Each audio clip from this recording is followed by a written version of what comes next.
All right, cool. What up, y'all? This is Mike from the infamous Group 112, and you're live at the barber shop. Y'all already know what time it is. A-Town, shout representing this thing, shout it. Ah. This show. Ready? I think we got one. Holding back, y'all time. We got one. Ain't shit changed. Nah, it's time to shine a light on them. Just got better. Just got better. Those hating on the movement, we gonna shine a light on them. You better have a good reason to come out. Yeah, it's the season, niggas gon' dumb out. I'm riding with my gun out just in case I got a bug out. I'm running with the hate, cause I ain't bring the love out. I'm cold in the streets, even when it's hot out. My mind fully loaded. I know what it is, B. Live at the barber shop. You know what I'm saying? We got another one for y'all, man. You know what I'm saying? We're going to shoot out a couple numbers at y'all. You know, DJ Shabby, what up? What's good, Pop? What's going on, man? How's everything? What's good, B? You already know. How you feeling? Feeling good, man. Feeling good. Good, you know. Just trying to make the best of the things, you know what I mean? And just, you know. We here. Good. Yeah, we here. Word. Can't do nothing better. Yeah, exactly. Nah, I mean, but we're going to get better. We're going to make it work. Facts. Social media house, live at the barber shop. You already know what it is. Yo, the guest we brought to y'all tonight is my boy Mike from 112. Yo, Mike, what up? Yeah. Peace and blessings. What's good with it, champ? Hey, man, you know, ain't no thing but a chicken wing. Yeah, man. No Chinese chicken wings, though. No Chinese. No, we good on that. We good. Yo, when the last time you had some Chinese food? Oh, bro, listen, it's been a minute. Like, you know, that propaganda is crazy, bro. That's right now. Yeah. It's weird how little things play a part in your life. You know what I'm saying?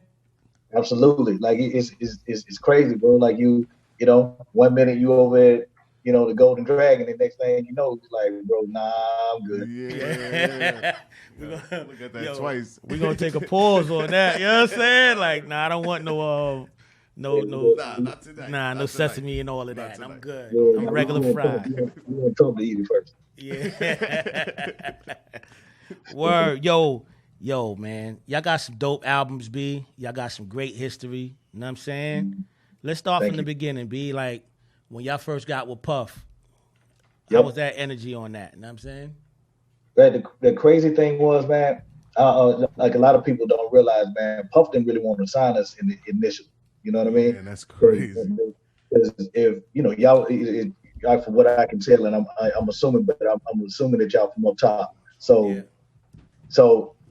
if you were back in 94, 95, like when you saw the Bad Boy posters and stuff, you would see like it was just all hip hop. You know, that was his mantra. You know what I'm saying? That was his MO, all hip hop. So, you know, a lot of people were like scratching their heads when they was like, he's about to sign his R&B group, because Puff's whole thing was, you know, just strictly hip hop. So it took us to meet him a couple of times, chill out with him a couple of times, man, and we sang for him. And honestly, it was between Faith, Usher, and Kim Porter. They were the three that convinced him to sign us. You know what I mean? So that's where that all came. So big shout out to, you know, Faith, Usher, and the late great Kim Porter. You know what I mean? Because without the three of them, like, I don't believe Puff would have signed us, whatever. But once he got us, and once he realized what it was, man, it was just okay. I get it now. I understand it now. So, but it was crazy. You know what I mean?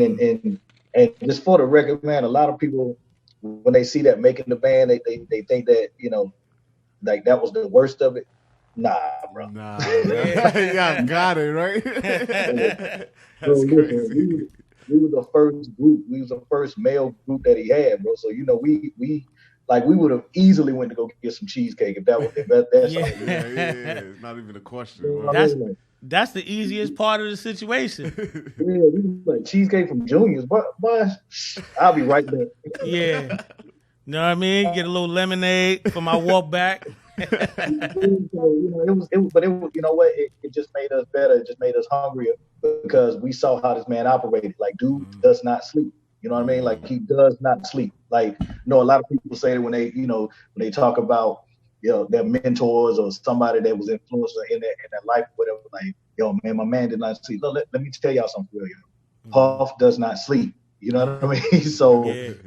like, you had to be working every time he saw you. So if it's 3 in the morning, he's just coming from the tunnel. You know, you better have Cupid or only you ready. You know, what I'm saying by the Yeah, time.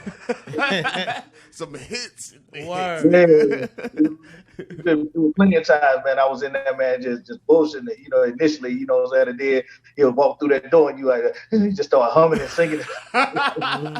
Doing anything, yeah.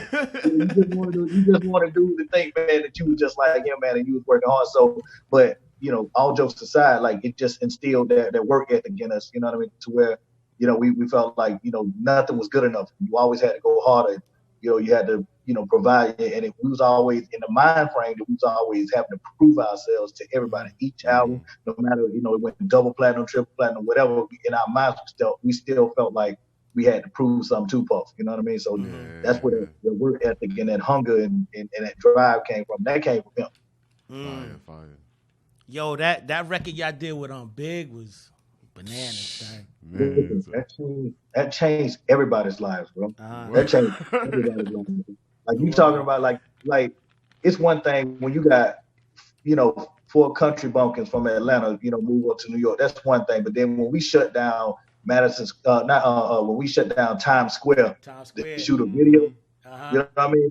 Like we literally shut Times Square down, bro, for it was like 15, 20 minutes where nobody could get in because they was just filming and everybody we had that Bad Boy had the illest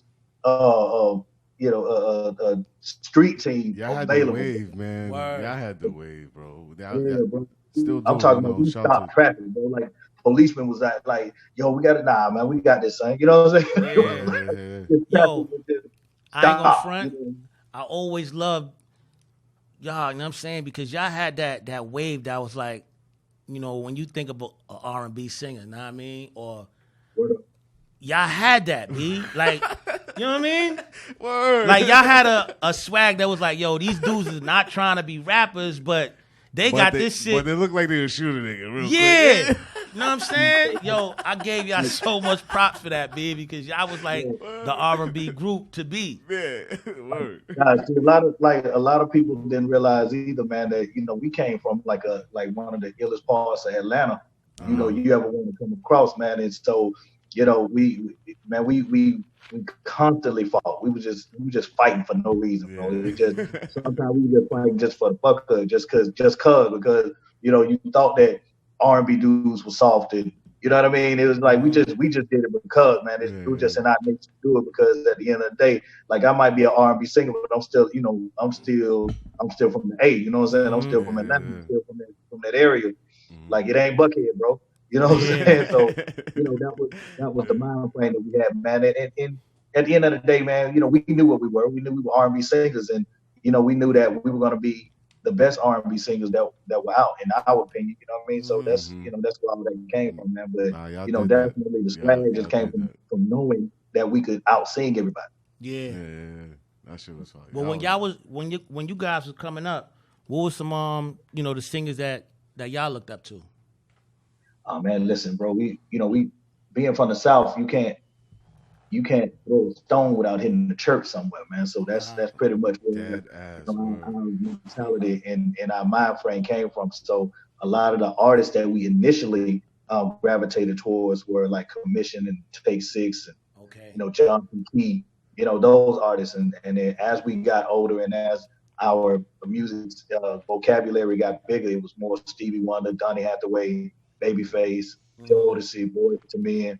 It was like those cats that really influenced us, to embrace R&B, because a lot of these cats weren't embracing. Either you was too far left with the R&B or you was trying to be hard with the R&B. You know what I mean? And so we just wanted to be us. You know what I mean? And so we just found that in between, that medium where you had the sound that came from the old school R&B church, and then you had the nuance from what Puff was bringing to the table with the, the hip hop edge and the, the sense of urgency, whatever. So we just bridged those two gaps. Because back in them 80s, R&B was considered an old person's music. You know what I mean? But then Jodeci and Boyz II Men came in, and they flipped it to where, it was cool for you to be high school or just a little older than that and still appreciate it. You know what I mean? So that's where we fit into that, man. And we just took it to a whole new level. It made it cool for dudes to love R&B. You feel what I'm saying? Because like Don't Trip, everybody loved R&B. Even the thugs love R&B, but they couldn't really say it. You know what I mean? Like they couldn't really say it in person. They couldn't say it. You know what I mean? But we made it to where it was cool for you to be able to say the stuff that we were saying and still be like on the thug shit too. So it was like, that was the gift that the Most High gave us. Yo, cause you could be in in a club or something, and you had the roughest dude like, yo, what up, son? Yo, what's good, son? And then that cute, you know what I'm saying? You like cute, man? Come on, yeah, you gotta see. I'm gonna tell you something funny, bro. I'm gonna tell y'all something funny, bro. Like this was part 3, and we were Puff was doing the Bad Boy for Life video, and we were out in LA. And the first time that we went, we saw going out to the video to do our part for it, whatever. And Ice Cube had rolled up. Ice Cube stopped everything, bro. He stopped, walked over to where we were. Was like, yo, what up, man? Like I just got finished listening to y'all niggas. You know what I mean? Like, some real gangster NWA, nigga. This is, you know what I'm saying? This is, American KKK, like, you know what I'm saying?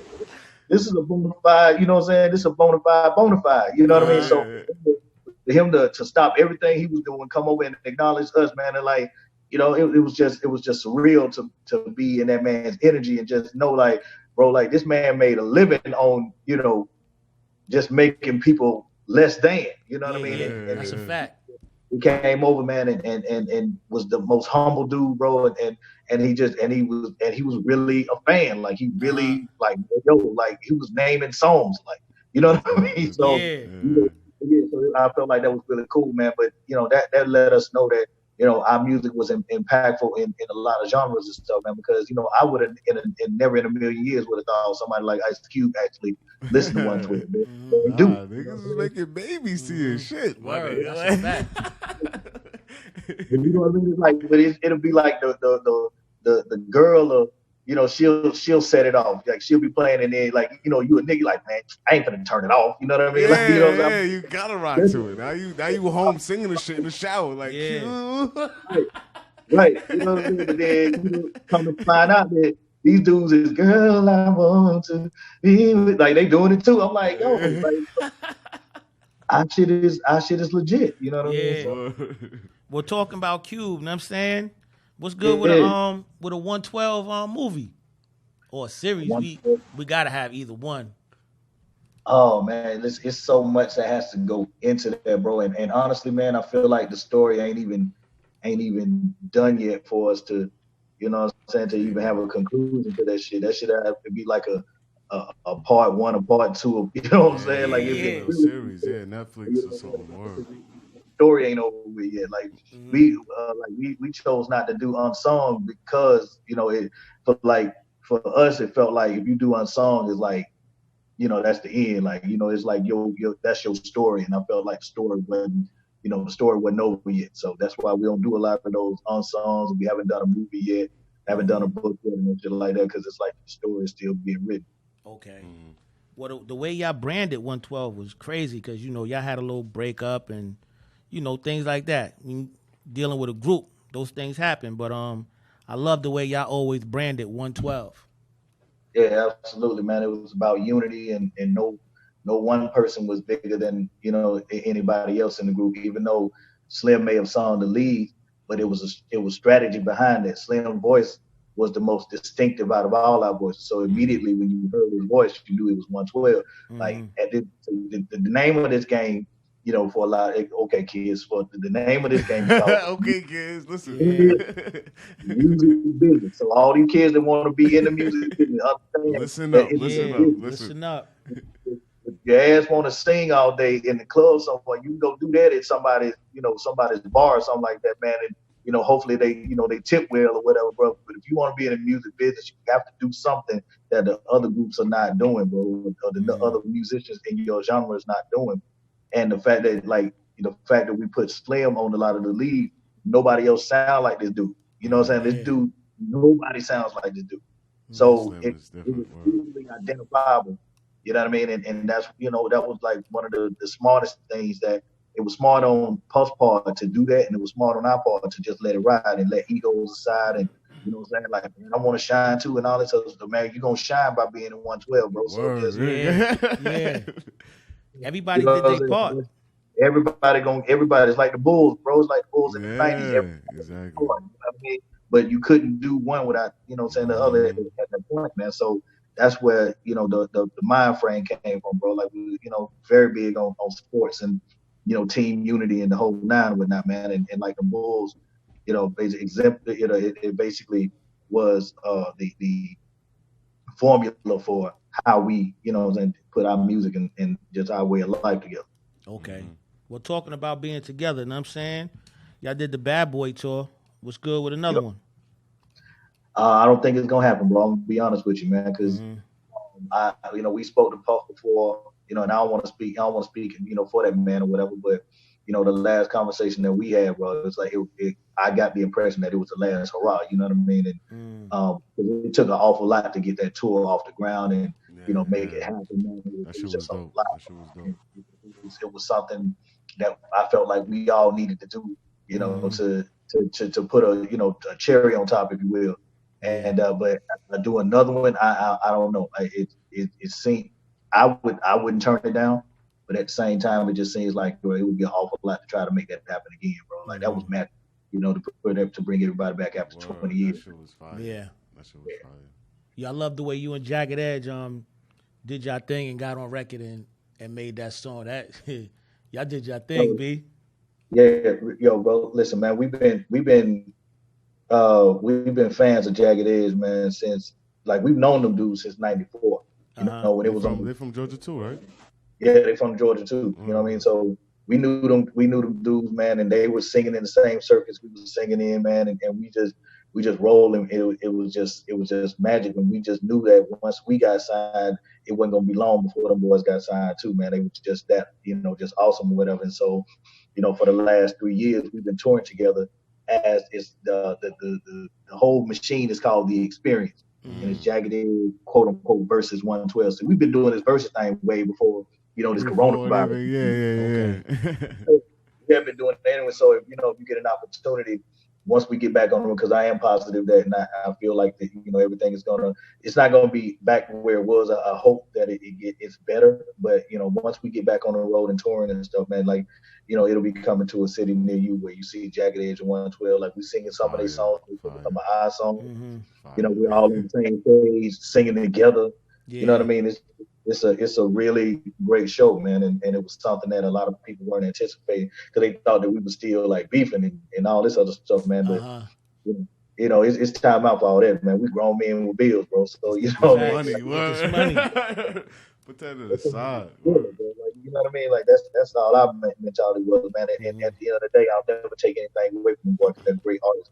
You know what I'm saying? They hell of a singers and they're great artists, man. And I'm glad to be on the same stage. There's enough money out there for both of us. Yeah. For everybody. Let's get it. A lot of people don't, man. There's so much money out there, man. Exactly. Free money, bro. All you doing free money, man. All you doing is singing, bro. Come on. Yeah. Well, speaking of the money, what kind of things you got working on? You got some artists or some label? What you doing on the side? Right now, man, I've been focusing on that real estate, bro. That's where my head is, man. And I wanted to do the artist development and all that stuff, man. But then I realized, thinking back, I said, man, I was an artist. I'm an artist as well. And I know I get on my fucking nerves. You know what I mean? So I just I know. I be on that shit too, bro. Because I be trying to help out artists too, my nigga. And these niggas don't get it. So I understand exactly where you're coming from. Yeah. You feel me? So it's like, bro, listen. And I was on the mild side of it, bro. Like I was, all intents and purposes, I was like the coolest celebrity nigga you ever want to meet. Yeah, you know what I mean? So, and I knew that even with that being said, I was still an asshole. So I just know that, I get me an artist, man, that's super talented and they know it. Oh my God. Bro. Yeah. Forget about it. Yeah. Out the window. You got the alpha male egos battling each other. Come on, bro. What if this nigga make way more money than me, as an artist, whatever? Like, you gonna be listening? You ain't finna listen to me no more. Listen to shit. It's out. So yeah, so man, so I said, man, let me divert my energy somewhere else, man. So I got with my business consultant and actually, Slim and a couple other guys, in the circle have invested in real estate out in Vegas, man, and so that's Dope. been real profitable right now, bro. So Like that's where so, it's at right now, I'm, Vegas. I'm giving y'all some free advice right now, bro. Yeah, Yeah. yeah. I normally charge for this shit, but Come on, man. You on live at the barber shop. Come Come on, on, OG. man. Come on, OG. Get your shape up. yeah, I'll fucks with you niggas, man. Vegas is where it's at, bro. If you got real estate, if trust me when I tell you, bro, it's like that is the place to do it now because it's real.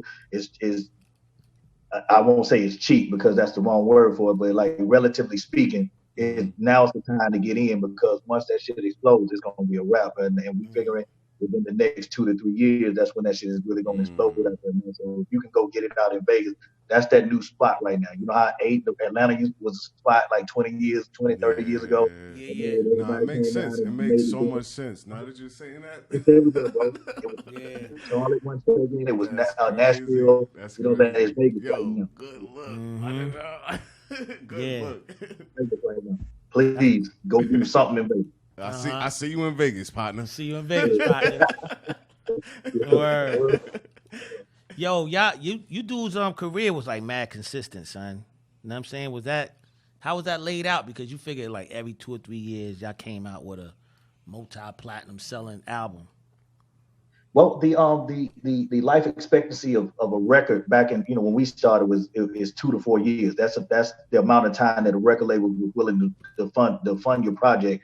You know what I mean? So you're talking about a 2.5, maybe three, 2 to 3.5, year of them promoting your single. So promoting your album. So that's 3 singles, a couple of features. You know what I mean? Maybe a movie here or there, something like that, whatever, just to promote that one project. You know what I mean? So that's where the consistency, originated from. And because back then, that was the mold in which they, promoted, the albums and shit, man. So it's like a 2 to 3 window, through 2 to 3 year window of when they would promote your shit. So that's where the consistency came from, and by the time you tired of singing that old shit anyway, and it's time for you to, do, after you've toured for about a year, after you promoted the album for 2 years, and it's just time for something. You can just tell when it's time for something new. You know what I mean? It just felt like 2 to 3 years was our window. You know what I mean? After we toured, after we promoted, after we did videos, and after we done spent all the bad boy money and shit. It's like you know what I mean? It's time to get back and re-up. You know what I mean? So that's where that came in, bro. So yeah, that's where the consistency came from. Okay. Well, shit, you know what I'm saying? Y'all boys had a goddamn span of albums, B. You know what I'm saying? I know each one is going to be like your baby. So which one would you say was like, all right, that was the most fun record in all total? Part 3. Part 3 was the most fun. Okay. Well, the first one was the hardest because I always tell people, it took me 19 years to make that album. Yeah, it's you know pressure. What I mean? Yeah, it's pressure. All that experience, that was fresh, that was new. You know what I'm saying? Niggas was just learning how to talk to a girl. You know what I mean? Yeah, like that. You just got it down packed around 19. You was like, Exactly. It was just a lot of life experiences that was just folded up in that album. So that was the most impactful one, but the most fun, I would say part 3, because at that point, you know what I'm saying? Like you've been double platinum a couple of times. At that point we had toured with Whitney Houston, New Edition, Bone Thugs and Harmony. You know what I'm saying? Like so we was them niggas at that point. You know what I'm saying? We was 112. Like at first we was like 112, question mark. Now we was like 112 with an exclamation mark. You know what I mean? Like we here. Yeah, you pulled up. Yeah, like what you mean I can't get in this club? You know what I'm saying? Like that. You don't know who I am. Yeah, like it was that. We were smelling ourselves too at that point. Bro. Like, you know what I mean? Because you figure, right? Fuck that, man. I mean, you figure, if you had a resume of Peaches and Cream, Dance With Me, it's over now. You know what I'm saying? Back to back to back. That's a fact. So that part 3, man, that was an amazing ride, man. It really, because the reason why it was so important for us and it was so fun for me is because our independence was the most important thing that we wanted to showcase above anything because back then, even though we were part of the Bad Boy family and we loved it and it was awesome or whatever, like a lot of credit was given to Puff more than the actual artist. You know, it was like, yeah, he was due his credit for putting all of it together, but we was putting in work too. You feel me? So a lot of people just assumed that Puff was just the puppeteer and he had the marionettes and we were just like the puppets and just whatever he however he wanted us to move, that's how we did it. And we just wanted everybody to know that we were instrumental in a lot of those songs being hits, and we was instrumental in the vision of 112 and how we wanted to move forward and whatnot, man. So when part 3 came, bro, we were bucking on everything. It was like if Bad Boy said we wanted to go left, he's like, nah, we're going right. You know what I mean? Like that was just our mind frame, because we just wanted to do. They wanted us to record in New York. We was like, nah, we're going to Nashville. You know what I mean? And we recorded the album. Like we just wanted to just make sure that everybody knew that these hits were coming from 112 and not because Puff had made a decision, whatever, man. So that was the most fun for me, man, because I just I like setting shit on fire anyway, my nigga. You know what I mean? So what I mean? Like I'm a rebel anyway. So I love the fact that we were just letting everybody know, like, nah, this is us. Like we're the ones that's responsible for the success of this at the end of the day. Yeah, Puff was instrumental, and we appreciate that, and we won't take anything away from him. But we were in this thing too. You feel me? Yeah. Well, you got any new music coming out? Any solo projects that you're working on? I'm working on an EP. And it should be out by the end of May.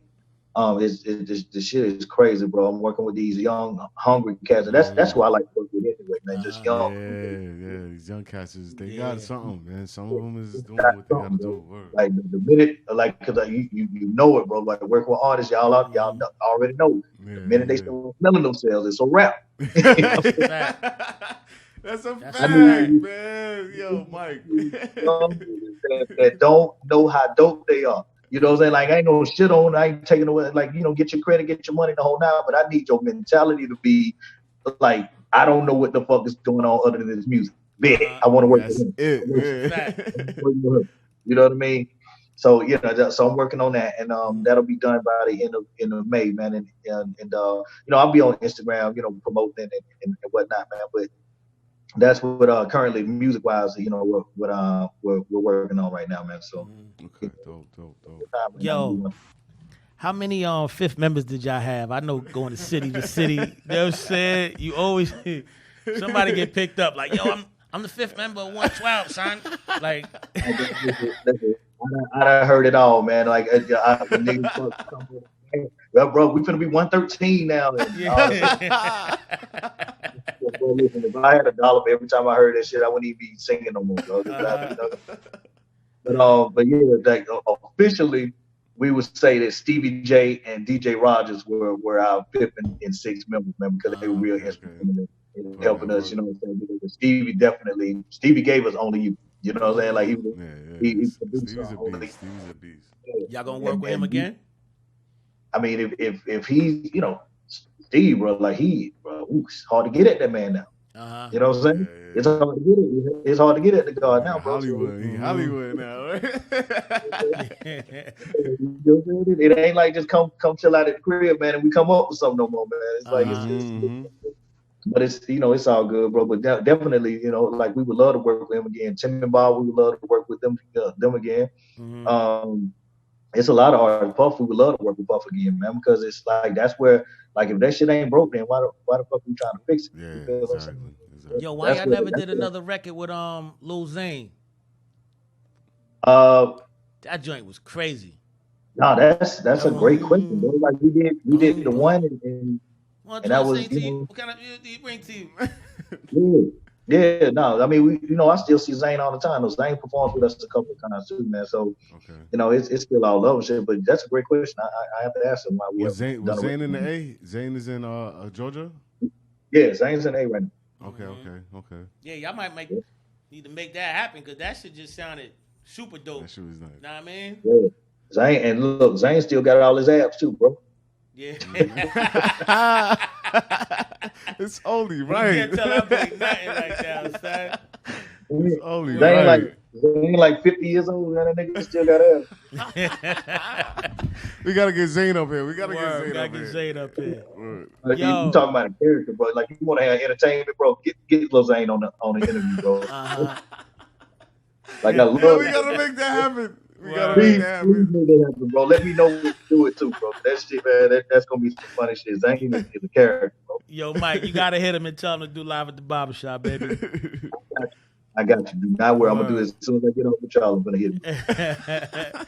Yo, y'all did a lot of collaborations. What would you say was like the collaboration that you know what I'm saying, that you was like, yo, that was it right there. Yeah, like, yo, yeah. Big. Word up. Big, right? Yeah. Forget about it. Like, that dude was such a genius, bro. It boggles my mind how, like, bro, like when you hear artists nowadays say, yeah, man, I don't use no pen, I don't use no pad or nothing like that or whatever. Big originated. Like, that shit originated from Big. You know what I'm saying? Like, I was in the room with him. You know what I mean? Where he, what's that joint? I got a story to tell him, a 112 CD blast. Yeah. Like, we were actually in the room when he did that. Like, the shit, like, I'm talking about, nigga, they had like, okay, so, you know, at the time, like, we wasn't smoking and drinking and none of that shit, right? So we went into the room and it's like smoke, it's like up to your, you know, like, it's from your waist up. Yeah. You can't really see anybody.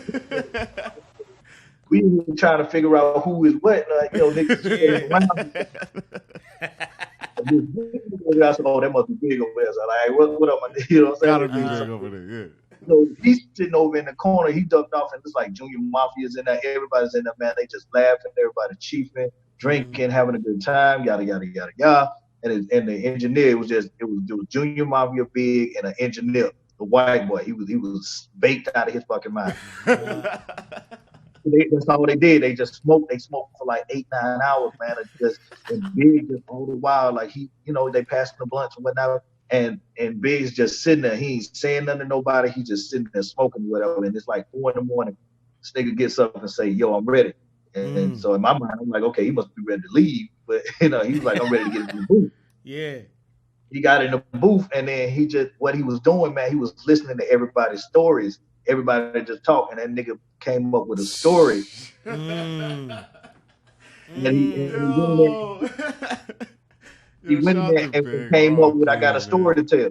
Like, that was that day I seen this shit. I said, bro, listen, like, I'm good at what I do. I'm a bona fide A-list singer. I couldn't do that shit. Like, you could, like, if you put a gun to my head, you could make me do some shit like that. That's you know crazy, what I mean? Man. So that was just the genius and the gift that, you know, he was an orator. You know what I mean? Like, he was a lyricist. Like, he was a poet, bro. Like, he was a hood poet. You know what I mean? And it was just amazing to see how this man really operated, bro. Like, I never seen it. You know what? I take that back. The only other time I saw that shit, Faith Evans did that shit. And that's shit's crazy how, you know, that's full circle, whatever. But Faith does it. Faith don't write shit either. Like, she just go in the booth and she'll just, you know, some shit will just come to her head and she'll just knock that shit out too. I seen that shit twice in my life. You know what I'm saying? It was Faith and it was Big that did. Crazy, that was official. You know what I'm saying? Yeah. You don't get no better than that. Nigga. Yeah, that's you know what I'm saying? Because you got a lot of dudes that done did some records with 112 and the Big joint was I think that might have been my favorite too. Yeah, bro, forget about it, bro. Big B.I. That was like that's when we knew. Like, once we heard like his 16 on that shit, we was like, bro, we out of here. This is us. Yeah. Come on, nigga. Yo, I know the crowd be going crazy when y'all perform that. Hey, man, to this day still, bro, like 25 years later, man, when you hear that boom, boom, boom. That's it. That's all you need to hear. I be in the barbecues like this. Yeah. That's it, man. Like, that shit is I'm telling you, that shit is crazy, bro. To this day, you hear that shit come on, bro, and it's like, wow. I remember where I was when, you know what I mean? So that's how we knew we got him, because, you know, niggas would come up to us and tell us, like, yo, bro, I remember where I was, man, when I first time I heard Cupid. I remember where I was when I heard Anywhere for the first time. Peaches and Cream dance with me. You know what I'm That's gotta saying? be fire, man. Like Yeah, bro, history, it's a man. great History. it's I a love great it. feeling. It's a great feeling to be relevant, Steve. You dig? You know what I mean? Yo, y'all got like wedding music, so it That lasts forever. You know what I'm saying? like Like people gonna get married forever. forever. So, y'all live forever. Barbecues are gonna happen forever, my nigga. That's some good, great barbecue music, my nigga. Listen, I DJ. Word up. So you hear that 112. You're like, oh shit. Word. Yep, absolutely. That's a fact. Yo, let's talk about mojitos, man. You had me chuckling today. I did my ones and twos, you know what I mean, to you guys, looking at a bunch of stuff, and I ain't gonna front the mojito story, like that stuck in my head, B. Yeah, bro. That shit was real funny, but like that's the whole 112 jacket thing, man. Like, what we talked about earlier. Like, shout out to my brother Kyle, man. Let me just tell y'all something, bro. Like I love Jagged Edge, but out of all of them, man, Kyle is my nigga. Like Kyle is a nutcase like I am, bro. Like in the funniest way, bro. And he was at that point, like I said before, at that point we was quote unquote supposed to be beefing. You know what I mean? And so Kyle was like, he had enough of that shit. We had some shows in the Bahamas, and I guess Kyle felt like, man, enough was enough. Like I know these niggas, I love these niggas. Like the fact that we ain't really rocking out right now is crazy. I need to say something. You know what I'm saying? He's like, one of these niggas that I'm gonna say this shit too. He's like, I'm gonna go to Mike. So you know what I'm saying? So this nigga, like I'm in my room, just I got in my room and shit. You know what I'm saying? Like not even worry about no shit, right? Yeah. This nigga called on the phone, boy. He said, "Hey, Mike, right? This Kyle." I said, "Nigga, I know who it is. What's happening? Hey, meet me downstairs." I said, "Oh shit, it's go time. Today is the day." Outside, trying to go outside. You know what I'm saying? When a man call you out like that, there's only one or two ways this shit can go, bro. We can do it. My mind, I'm like, I said, "Okay, where you want to meet?" He was like, "Man, by the pool." So I was like, all right. So apparently this nigga don't know that I know how to swim. So we gonna be by the pool. If this nigga try to drown me and shit, like, it's all good. I know how to swim. So be by the pool, my nigga. You know what I'm saying? So I met him. We sat there for a little while, but he's like, "What you want to drink, bro?" So I was like, I don't really know, bro. He's like, I'm gonna get you something. I said, "Oh shit, they gonna put something in my drink." I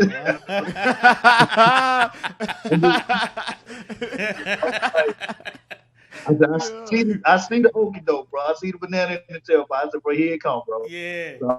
So the niggas brought me a mojito, bro. I said, "Bro, what's this?" He's like, "This mojito." I said, "Bro, what the fuck is a mojito?" All right, let me drink it. Drank the shit. I said, "Okay." Little mint, little, you know what I'm saying? Like, this shit, all right. So we sat there for about 30 seconds, a minute, something like that.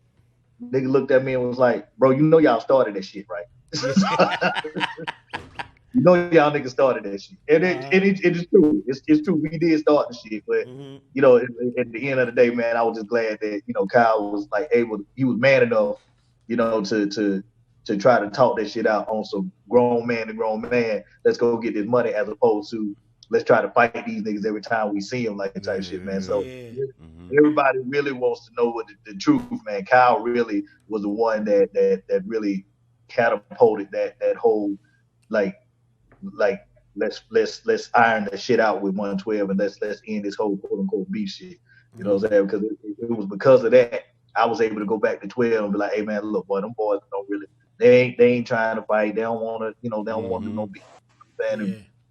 And so let's just let this shit ride, man. And you know what I'm saying? And after that, man, everybody was all good, and we had mojitos the entire time.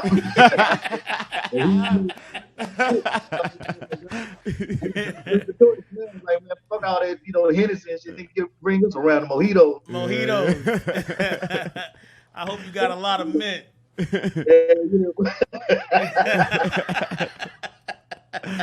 Word. Mojitos made us get to the money, bro. So fuck that shit. Give me a mojito.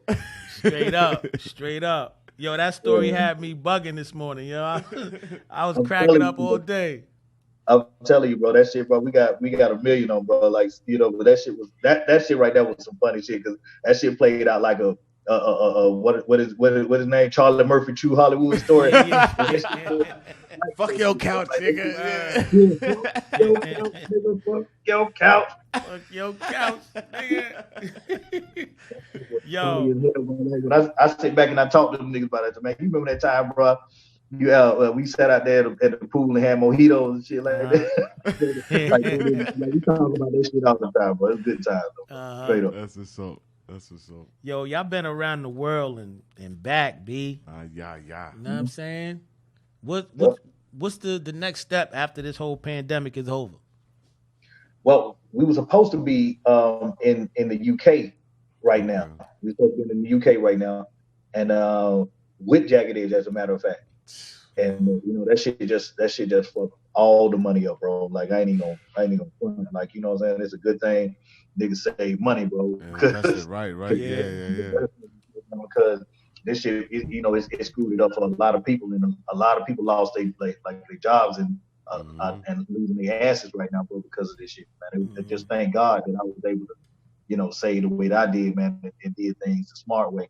But yeah, we were supposed to be overseas right now. We were supposed to be in the UK right now, and then once we got back, we were gonna do this 20-city tour, and then we were gonna do our own tour, us and Jagged Edge, in the fall. So hopefully we can crank that shit up for 2021. But right now, this bug got everybody fucked up right now. Hell yeah. Well, we got DJ Shavi in the building. You know what I'm saying? Yo, I told Shavi that we was doing an interview. I was like, he was like, 112, what? Yo, I'm fucking them, son. You know what I'm saying? Yo, Shavi, you got something to ask Mike? Yo, Mike, what's the craziest, like, place y'all been and, like, the crazy experience y'all had, like, on tour?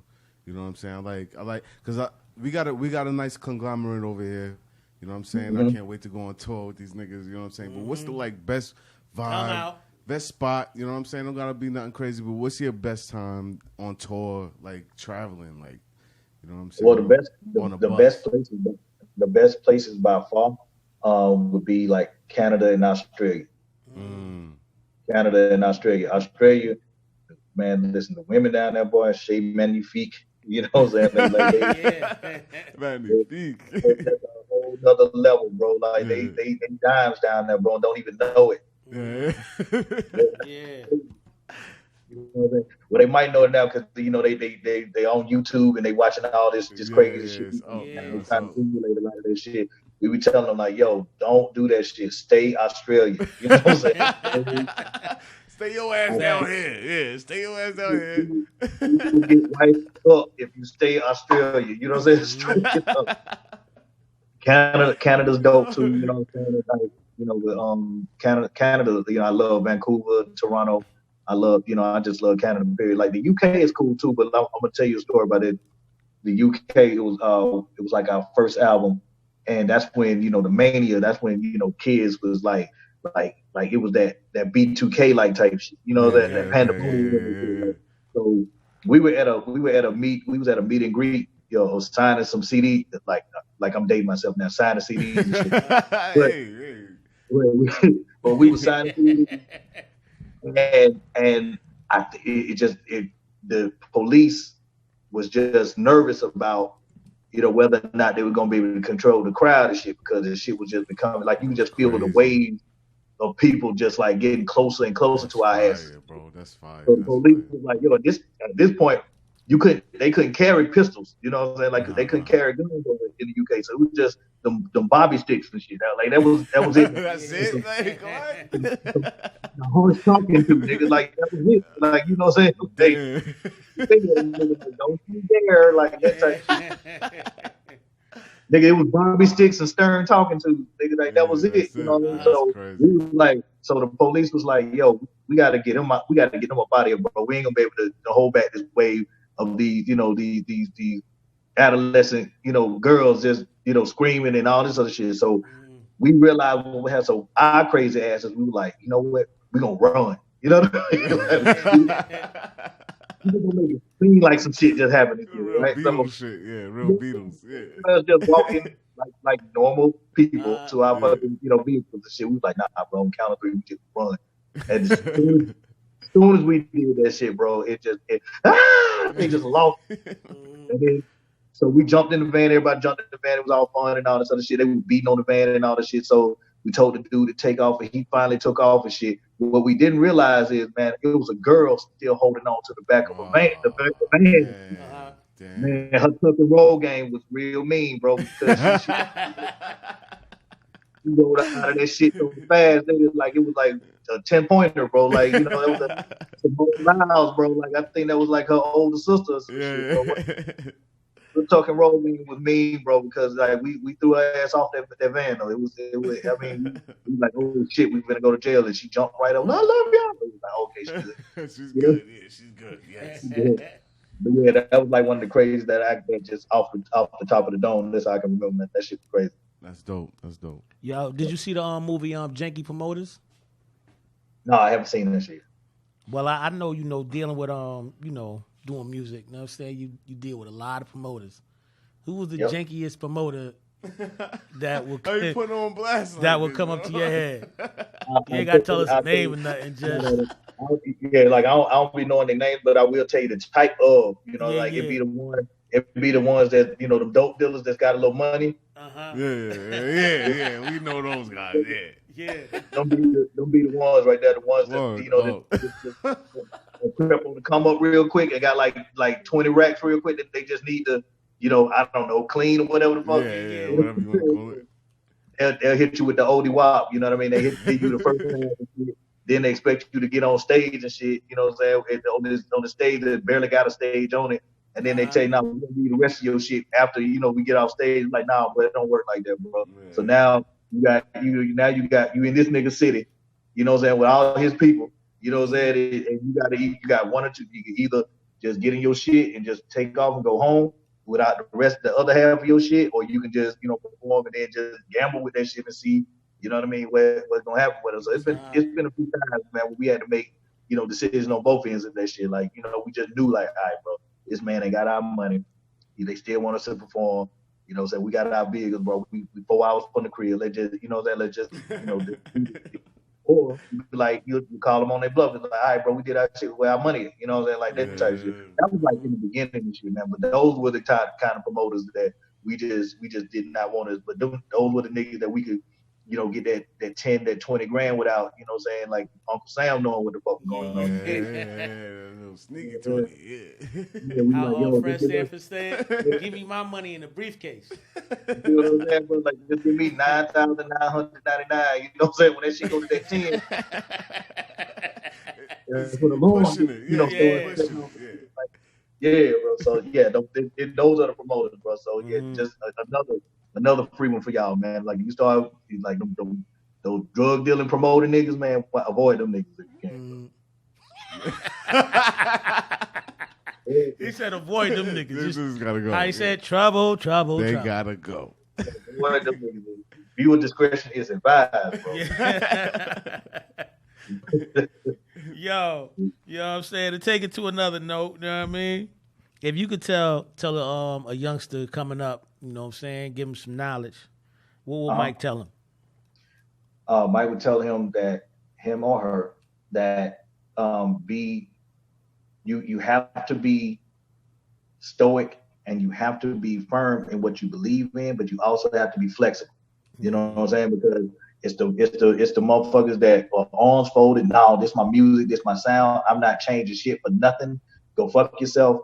And those are the niggas that when a hurricane comes through, they if you're a tree, you the ones that get knocked over versus the palm tree who flows with the motherfucker and flows with the time. You know what I mean? Like those are the ones that's gonna survive the shit. You feel what I'm saying? Like that's the best analogy that I can pretty much give, man. You gotta have a bend but don't break mentality when it comes to negotiating. Because that's all this shit is. It's a negotiation. You know what I mean? You gotta build yourself up to make them believe that you the hottest new shit, but don't overplay your hand to the point where these motherfuckers don't want to fuck with you. You know what I mean? So, absolutely. So I would tell a youngster, that's being in this business, yeah, know what it is that you're talking about, be firm in, but understand that the next motherfucker is right behind you and shit. So if you don't want to play ball, because you're gonna have to play ball with these folks, like you're gonna have to, it's a negotiation.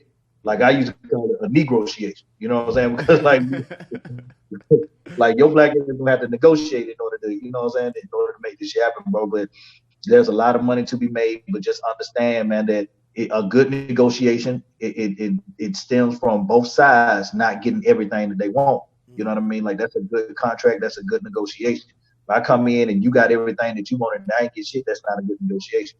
So I would just say that to a lot of these kids that's coming in, yeah, know your history, understand that you know that people came before you in this shit, man. So you're not reinventing the wheel.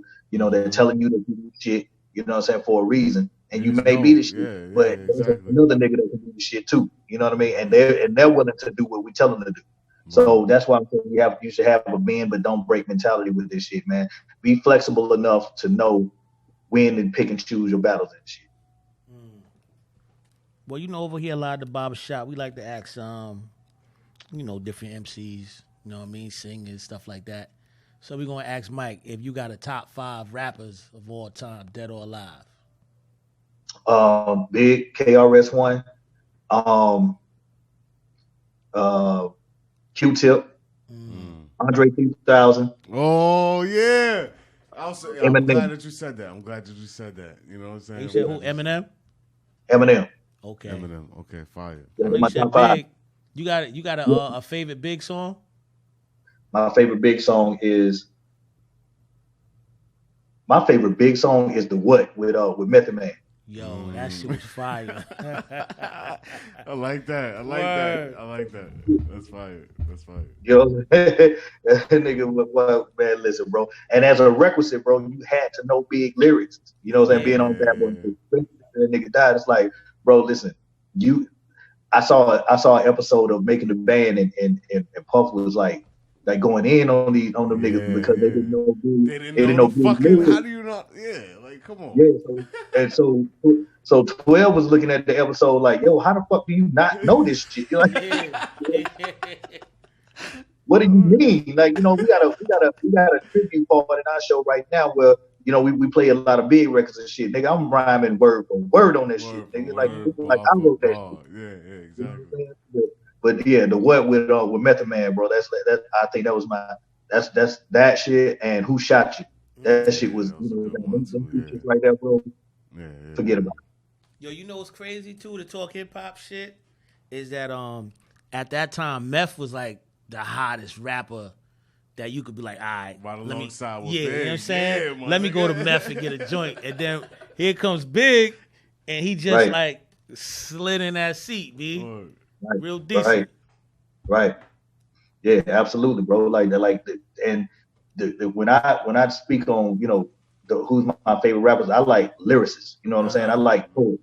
The niggas sound like poets to me. You know what I'm saying? Even like it, you know, I know I call, you know, Eminem a nigga, but you know what I mean. But but like those niggas is poets to me, bro. Like, you know, like they just created, like it was just poetry to me, man. Like even like Jadakiss, like that nigga's a poet, bro. You know what I mean? Word. Like it's that type shit. Big L. You know what I'm saying? Like them niggas poets, bro. You know what I'm saying? So that's a fact. like that's the type of shit that, you know what I'm saying, like I love listening to, man. I love listening to, you know, because just thinking if these niggas were born in the 1940s, they'd be like Howard Hughes. You know what I'm saying? Like they would be, you know, Langston Hughes. They'd be like Langston Hughes and all these other, you know, some niggas back then, bro. So that shit was just amazing to me, man. How these dudes just, you know, were before their time. 3000 definitely was before his time. Stacks, word, bro. I love when people say 3 Stacks because he's so underrated. You know what I'm saying? Like he's so underrated, bro. Hip-hop world, quote unquote. You know what I'm saying? Like that nigga. Absolutely. Boss. And you being from the A, you know what I'm saying? It's like it's only right. Like yeah, absolutely. And I watched, you know what I'm saying? I watched the whole play go down, bro. It's like Big and 3000 was dope, you know what I'm saying, in Cash, bro. But it was just something about 3000, bro. It just his energy, his delivery, his flow, you know, it made you think at the same time too. But it's like, man, how the hell did you know what I'm saying? And it was just amazing just to see that evolution. And so a lot of the shit he was talking about, like, nigga, I rode by Headland in the low the other day, nigga, like that. You know what I'm saying?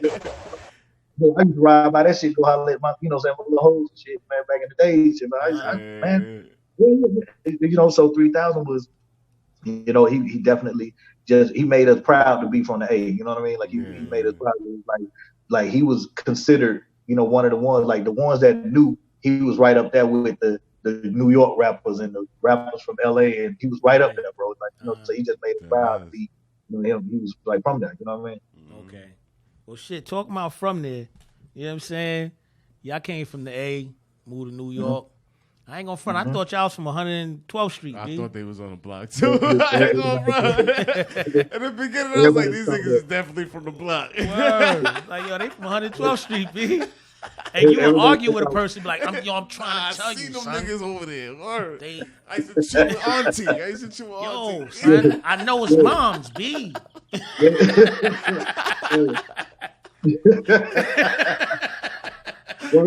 Hey, because ain't 112, ain't that like Spanish Harlem or something like that? Yeah. So we used to be up there all the time and shit, man. You know what I'm saying? So that shit was crazy, but nah, man, we used to get that all the time. That them niggas is for 112, B. 112, B. Like them my niggas, bro. I grew up with them niggas. No, you didn't. Yo, I done heard that story a million times, B. I'm telling you, son, I know it's moms, B. I'm trying to. You're not listening, and they be like tapping your chest, like right there. I take you right there. Word, I take you there. Oh, let me go. Yeah, straight up, bro. But nah, bro. ATL born and raised, man. You know what I'm saying? Like, the 112 came from that club 112 on Cheshire Bridge. Word. And that's where it came from, bro. So the reason why we called it, we wanted to be synonymous. The shit didn't work, but we wanted to be synonymous with Atlanta, and we felt like 112 was like the one place that was really synonymous, that everybody who was coming into Atlanta, they could identify, like everybody that came in from LA, from New York, hey man, they go to 112, they go to 112. So we wanted to associate ourselves with, the A with that shit. So, like I said, it didn't work because like the New York niggas thought it was, it was the street. And then we signed with a label from up top, and not So Def or not LaFace, or you know what I'm saying. So we signed with a New York base, so they just automatically knew that we was from up top. The way I was on the tracks, nigga, like I was like, nah, son, gotta be from up here. I was one of them. It's like, yo, you're not listening to me, B. I know it's moms. Oh, man. Yo, hip-hop is crazy. Yo, if you could be like, all right, yo, this is what hip-hop did for me, what would Mike say? Say that one more time for me, bro. If you say, all right, sit back and relax and be like, yo, this is what hip-hop did for you. What it did for me? Hip hop gave us a voice, bro. Hip hop gave us a voice, man. So it was a voice for the voiceless. You know what I mean? Because so many times, like a lot of this shit that's going on right now, bro, like back in the 80s and 90s, we couldn't say that shit until NWA, you know what I'm saying, made it to where niggas ass like this. No homo. But the truth of the matter is, man, they got in them niggas ass about that shit, bro. It's like straight up, like, it made people listen. The people that needed to listen, it made them listen. You know what I mean? And so that's what it did. Definitely did. Hip hop did for us, man. It just gave us a voice, especially in the South, because before Cass and before Goody Mob, we weren't really respected like that in the game. Like but like Luke from Two Live Crew and shit. You know what I mean? And we had our Atlanta rappers and whatnot, but we weren't really respected. Like you never really. We were never in the debate as who was the illest rapper, you know what I mean? So, until Cass and Goody Mob came through, bro, like we were just known for making booty music and stuff, man, and it was cool and whatnot, man. But we really had more shit that we wanted to say. And if you go back and listen to that Soul Food, that first Goody Mob album, you know what I mean? And go and get your soul food. Come on, bro. Like you understand what time was, man. We was on some shit back then. But we still wasn't getting the respect, and that just drove us to go even harder, and it just made us want to ride for our team even harder, man. So the hip hop definitely gave us that outlet, and gave us that voice that we need. Okay. If you said, all right, yo, 112's mark was to finish that sentence, yo. 112's mark was. Cause that shit major for me. That shit, Wow, you know what I mean? I got so many memories of 112. Dancing like, driving nigga, down 125th. I'm about to give you a memory, Yo, nigga. I bagged the shorty. Like, prom made a dance, kid. nigga, prom dance. Yo, I ain't gonna front. Yo, Mike. Yo, when I hear that Cupid, yo, my wife be like, oh my God, like enough. Like I be driving, I be like, Cupid. Like I be singing like all the parts. Like I know it go like bass. You the fifth member. Like, yeah, I'm the bass, the lead. Yeah. Fucking y'all Right. song up.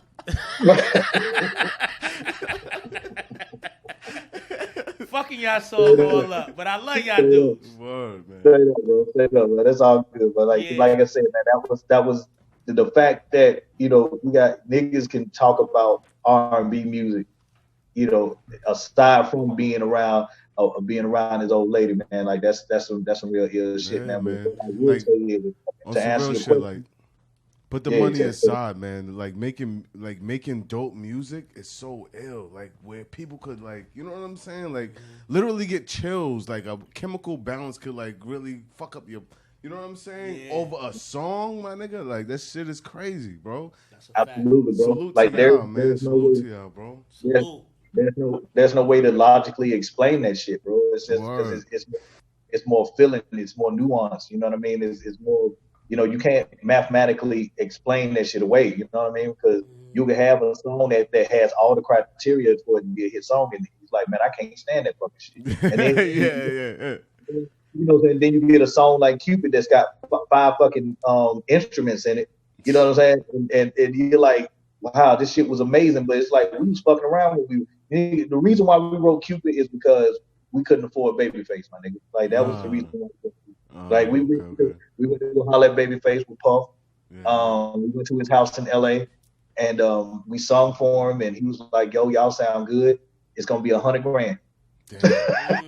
Damn. And we were like, and this at this point, this is when Babyface was like, he had just did Waiting to Exhale and forget about it. Yeah, forget about it. Waiting to Exhale, nigga. That soundtrack was crazy. Yeah. So drink his tea like this.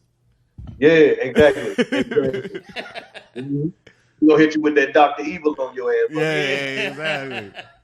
Yeah, so we were like, okay, well, that's not gonna happen. So we like, well, listen, we can do this shit ourselves, and that's what. If you listen to it, bro, like Cupid is in the same key as When Can I See You Again? Oh shit, Mike! Word bar. My nigga, did I just blow your mind with that shit?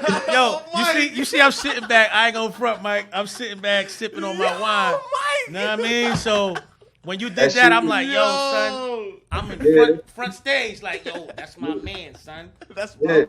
I know it's mom. Yeah, that shit originated from that, bro. We came back to New York and we just listened to Babyface like the entire day, man. And that was a song that we cued in on. That When Can I See You? Crazy, son. Wow. Yeah, so that's where that shit came from.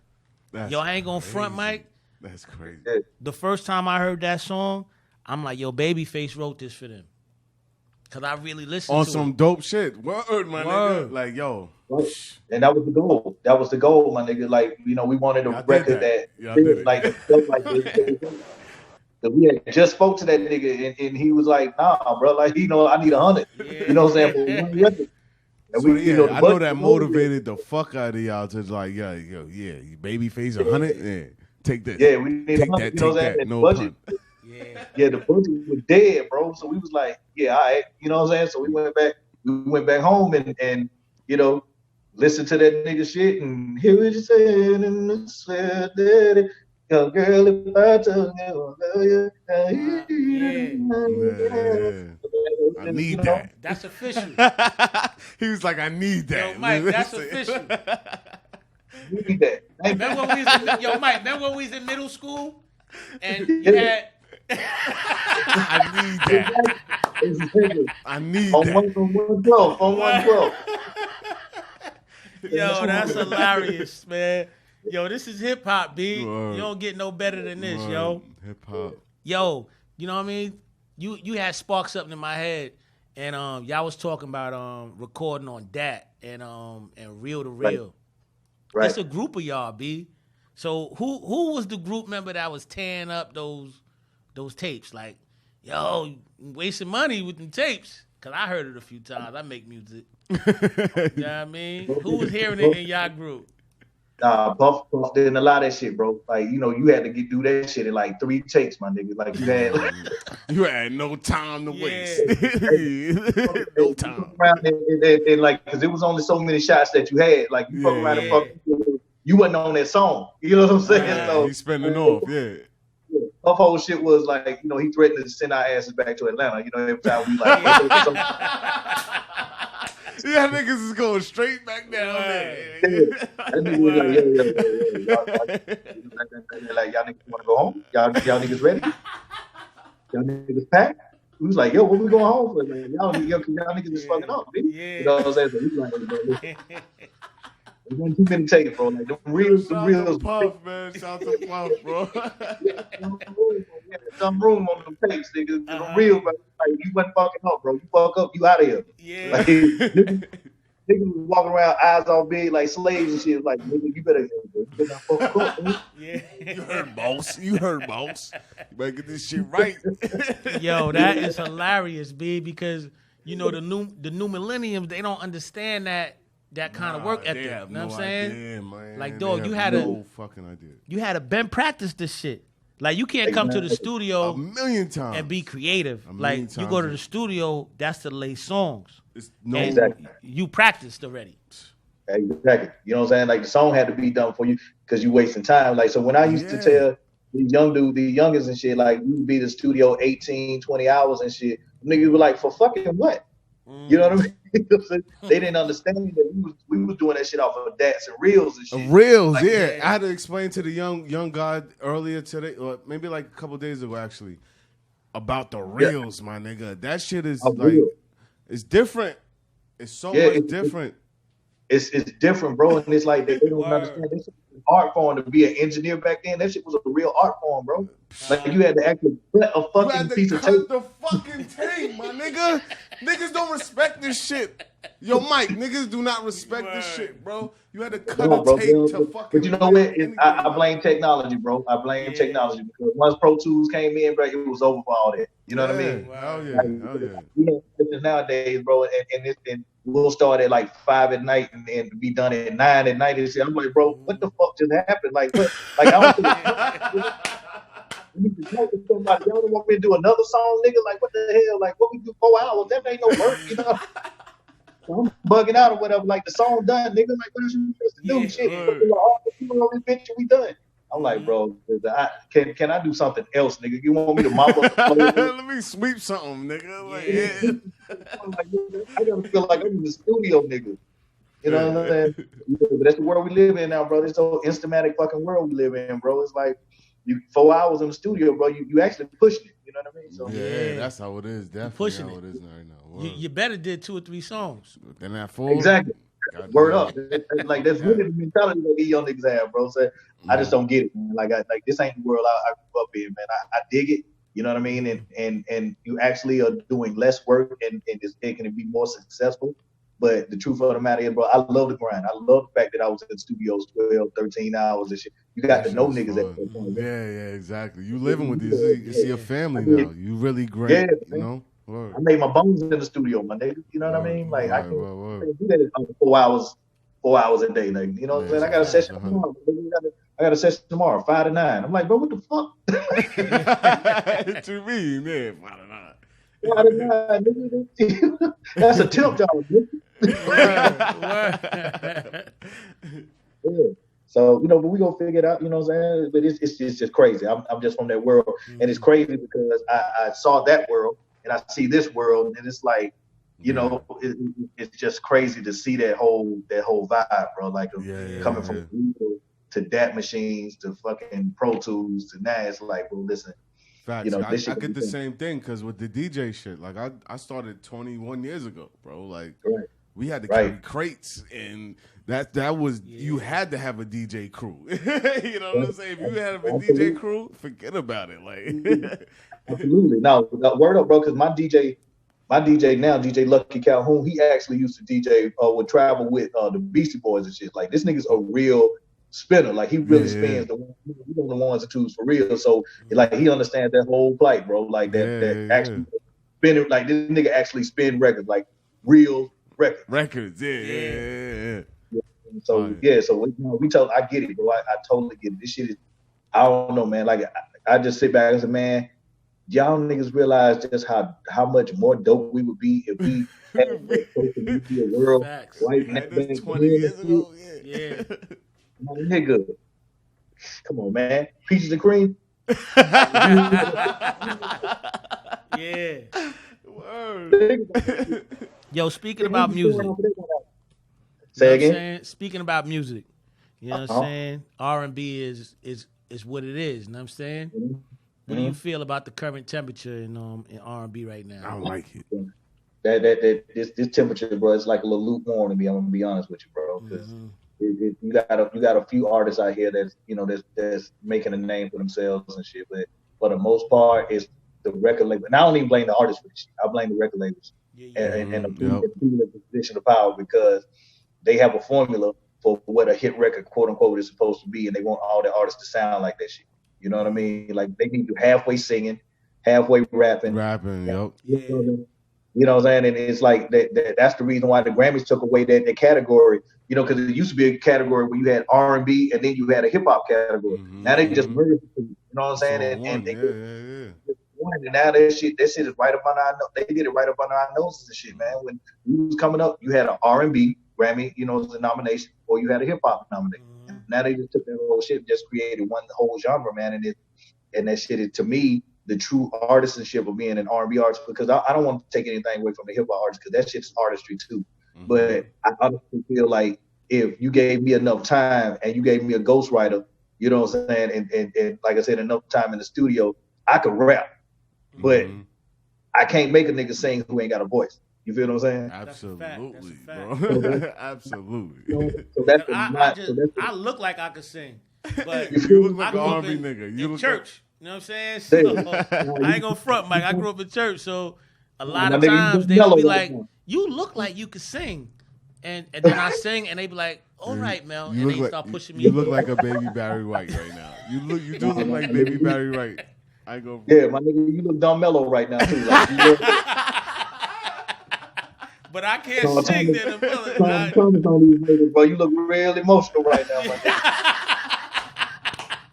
Real mellow, bro. Real mellow. It's that peach. Yeah, that's what's hurting right now. That's what's killing him. Yeah. Yeah, man. See, I told you when we was in middle school and he started singing. That's your man. You ain't listen to me. On the corner, bro. He was on the corner, baby. Yeah. Yo, this whole thing is hip hop, B. You know what I'm saying? What's on the rise for you guys? You know what I mean? Like, what do you got coming next? Yeah, what you got coming next, man? Because y'all just did the sixth album, so y'all working on the seventh joint. No, the EP's coming. That's in May, and so we doing that shit, man. Like, the only thing artists can do at this point, like we in the works for doing like this virtual show. You know, so us and Jagged Edge, we're trying to do this streaming. You know, trying to do it online and shit, man. So. You know, eventually niggas was gonna find a way to monetize that shit. Yeah, so that's absolutely. Yep. Right now.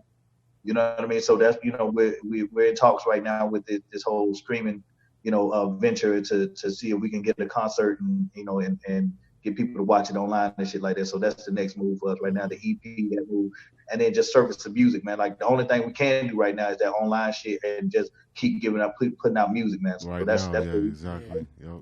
There's no touring right now. It's absolutely no touring. So the best thing is get your catalog up. So that's what we are. Exactly. Yep. Mad remixes. Remixes.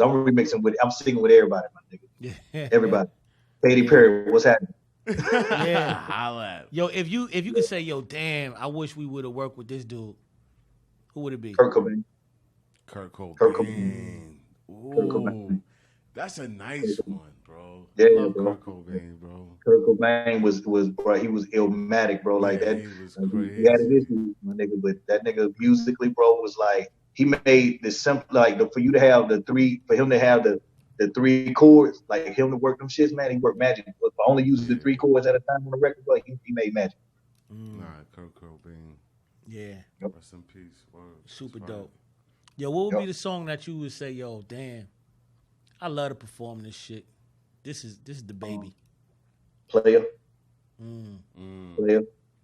Yeah, I get to really, you know what I'm saying, spread my wings on that shit. You know? So I would definitely say player because, you know, a lot of people be like, bro, you sound like a preacher. Nigga, I don't go to church, but, you know.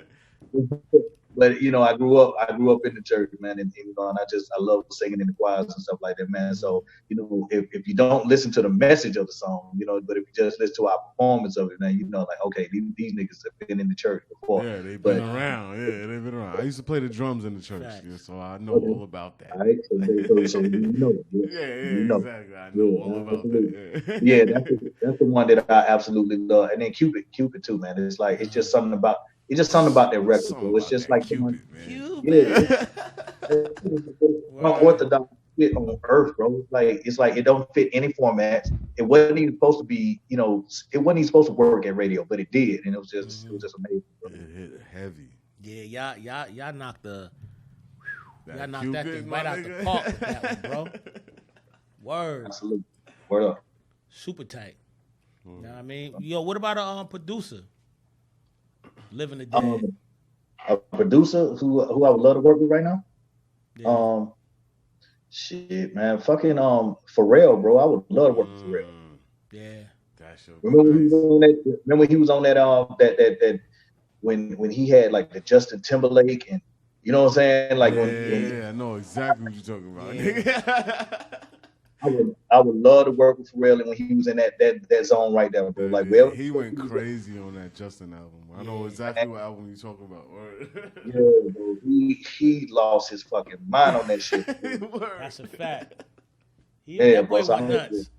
Yeah, man. He was crazy on that shit, bro. Like that was like he's one. I would have loved to work with Dr. Dre, bro. D. Dre is another one. Yeah, that's a fact. Like his shit was. Like it's just something about it, man. Like anybody that worked with Drake, bro, it's like you automatically became like a icon, a legend and shit. Like we took the long way around to the iconic status and shit, man. But like fucking with Drake one time, bro, you in, bro. You in there. You know what I'm saying? You in there like swimwear, bro. Like you were in there, bro. But yeah, those two, I would say, between Pharrell and Drake, I would say those two producers. Okay. Well, you've been doing this, man. Yo, we got a couple chicks that watch live at the barbershop. You know what I'm saying? So if you can, you know what I mean, get them a little backyard barbershop on the outro, how would you serenade these chicks, B? Let me see. Sitting here thinking about you and all the things we used to do. I never thought that I would lose you. 'Cause you always were my boo. Sitting here wondering where we went wrong. 'Cause now they're all alone. Wishing you would come back home. So tell me why. Yeah. I'm about to send it to Shorty right now. As soon as we finish the shit, I'm sending it to Shorty right now. Yo, you don't get no better than that, B. Yeah, absolutely. Word. Yo, this is live at the barbershop, man. Over here, man, we brought y'all a great interview, man. We brought y'all 112, B. You know what I'm saying? Y'all already know what it is, man. Mike, what's good? You know what I mean? Over here, we like to say, if you build a tight foundation, you'll move on relax. Mr. Mike, 112, what up? Yes, sir. I gotta keep the rules on speed dial blazers. They don't play around with them tasers. Nah, fresh out the table with the razor. Pure shooter, Reggie Miller, Indiana Pacers. Some say tracks to be the mayor. That's right. I just keep my distance from the haters. You know. Under pressure, I never fold. Nah, Shabby, what up? Haters want the story to be told. Yo, B. Yo, the show was crazy, that son. That was a good one. I ain't gonna front. 112, son. That was a good one. Yeah. So you know what we gonna do for y'all? And I'm saying we don't always do this, B. We brought y'all such a great guest. You know what I mean? We gonna let Shabby tear this thing up live at the barbershop, social media house. Yo, Elite Medi Spa, Multi Hustle, and all that urban swag. What up? Let's dumb out. Oh yeah. DJ Shabby in the mix.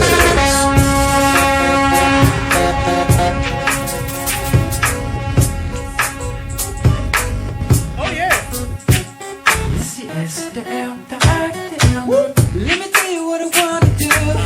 Let me show you that I feel you. Wanna freak, wanna ride with you. Wanna taste, wanna Rock with me, DJ Shabby, you already know. can't get enough. Live at the barbershop, social media house, what's good?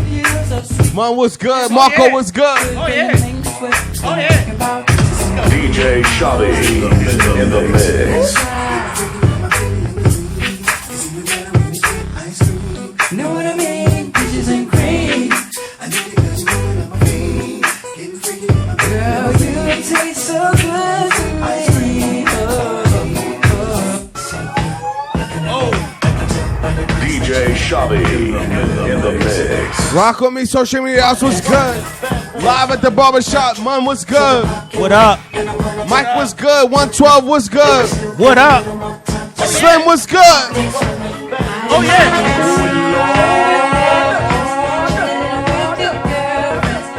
Believe you by yourself. You should be with me. Chilling with me.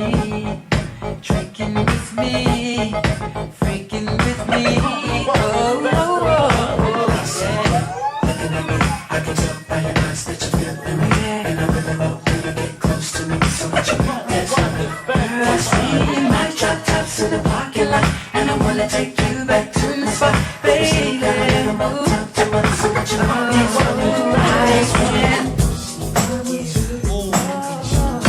DJ Shabby. Rock with me, DJ Shabby. Shout out to 112, we had him up here, let's go.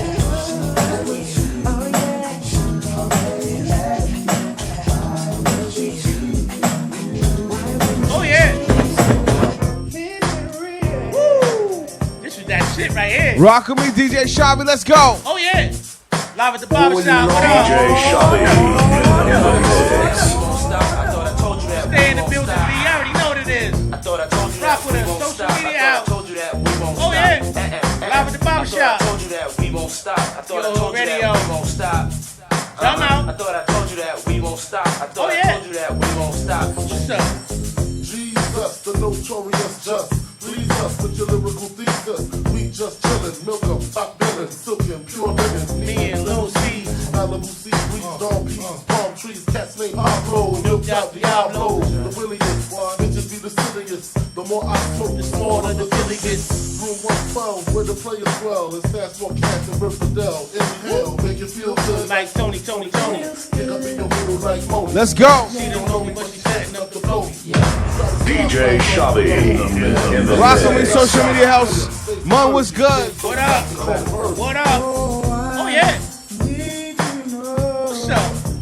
Live at the barbershop, y'all know what it is. Mix. What's up? I know I do. What about you? I just can't get enough. Oh yeah.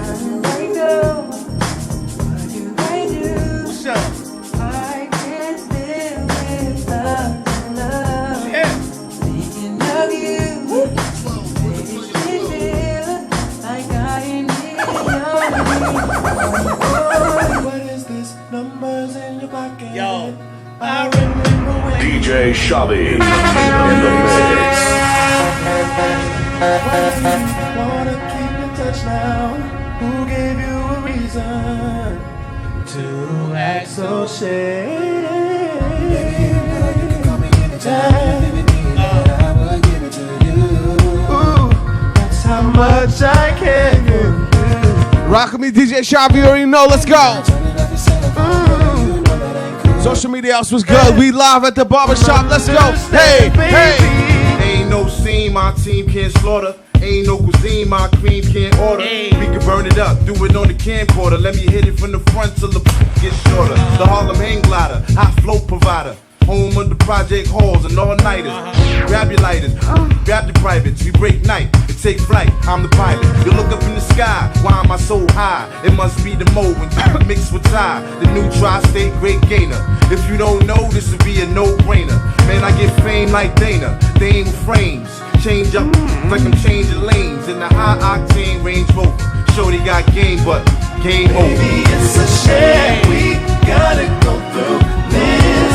We can't even talk, girl. We don't even kiss. I never would have thought we'd be breaking up like this, but I'm sober now. Just dropped out, fresh out the shower. Gotta stay fresh. Live at the barber shop, you already know what it is. Oh yeah. What's up? Get him.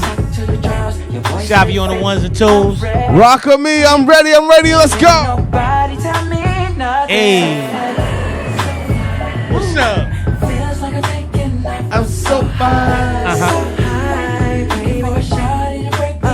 Nah, baby, what's up? Oh yeah. What's up? What's up? Dumb out.